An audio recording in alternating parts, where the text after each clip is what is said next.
السلام عليكم ورحمة الله وبركاته. شقة في الدور التالت، شارع 25، العمارة على العمومي، شارع نموذج جانبي. الشقة مساحتها 120 متر، 3 أوض ريسبشن.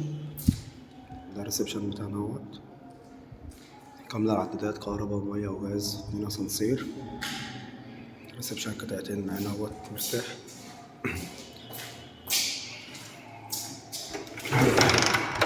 الشباك بتاعنا اهوت، العمارة على شارع 25، الشقة نموذج جانبي.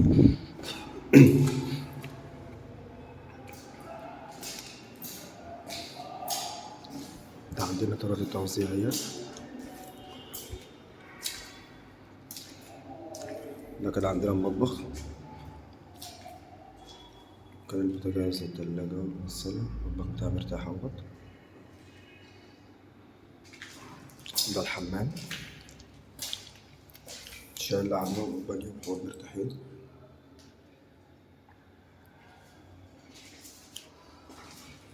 ده كده عندنا دي أول أوضة على الشارع، شقة ناصية، أوضة 4 في 3.5، الشباك بتاع الشارع اهوت.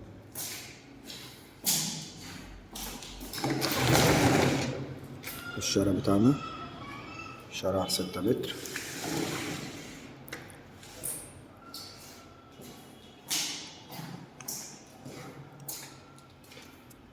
دي كده عندنا الأوضة التانية برضه على الشارع، 3 في 3 ديت.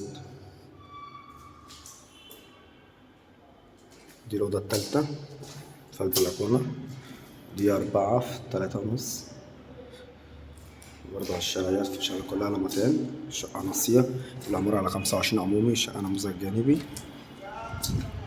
ده الشارع بتاعنا اهوت، شارع 25 اهوت، أول نمرة من الشارع العمومي. دور تالت، 2 أسانسير، 3 عدادات، ناصية 120 متر.